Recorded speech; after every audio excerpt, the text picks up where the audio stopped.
दिवाली का कहर कहें या किस्मत की मार, लेकिन चोट तो लगी है। कल अंधेरी रात अंधेरी पूर्व स्थित भंगारवाड़ी में भीषण आग की लपटें उठने लगी, यानी कि भयानक आग लग गई। लाखों रुपए का नुकसान हो चुका है और कई लोगों की जिंदगी बर्बाद हो चुकी है।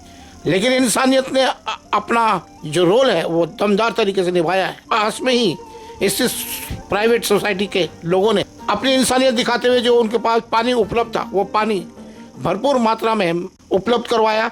पानी उपलब्ध होने के कारण मौके पर फायर ब्रिगेड की गाड़ी आने से पहले जो पानी उपलब्ध करवा कर जो लोगों ने आपसी एकता भाईचारा दर्शाते हुए जो आग को बुझाने का प्रयास किया, भयानक आग होने के बावजूद भी लोगों ने जो कोशिश की, सब लोगों ने मिलकर जो प्रयास किया वो काबिल तारीफ रहा है और इसी की चर्चा हो रही है।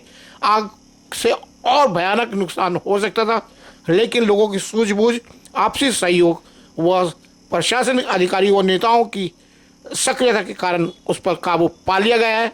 लेकिन करोड़ों रुपए का नुकसान हो चुका है और जो जिनका सब कुछ जलकर स्वाह हो चुका है वे परेशान बेहाल नजर आ रहे हैं।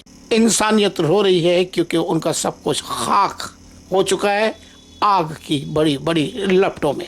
लेकिन लोग उपस्थित हुए उनको बचाने के लिए मसीहा बनकर, और जिसमें वे सफल होते नजर आए। इस दरमियान जो जितने भी सक्रिय नेता है वो सभी उपस्थित हुए। मौके पर स्थानिक आमदार ऋतुजा रमेश लटके भी आई और उन्होंने रेख देख की और मुआयना किया, और जो मौके पर जिन चीज़ों की ज़रूरत होनी चाहिए थी वो अपनी ओर से उन्होंने भरपूर प्रयास किए। उसी तरह प्रदीप शर्मा, जिनकी धर्मपत्नी सुकृति शर्मा चुनाव में खड़ी हो रही, वे भी उपस्थित हुए मौके पर।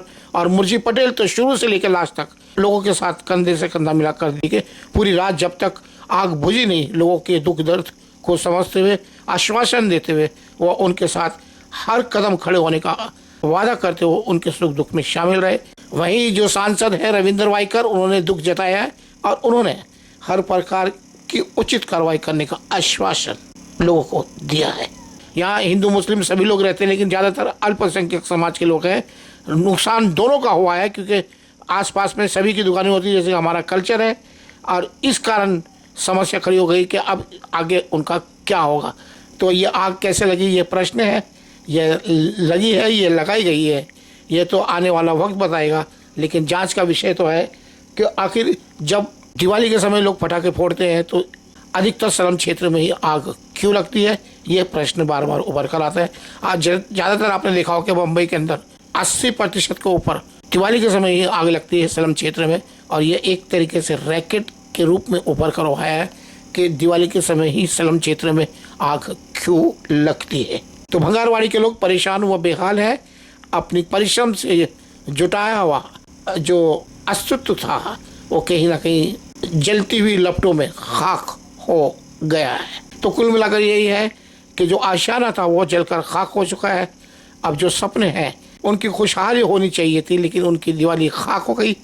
आंसू जो है वो उनके दुखों की गवाही दे रही है।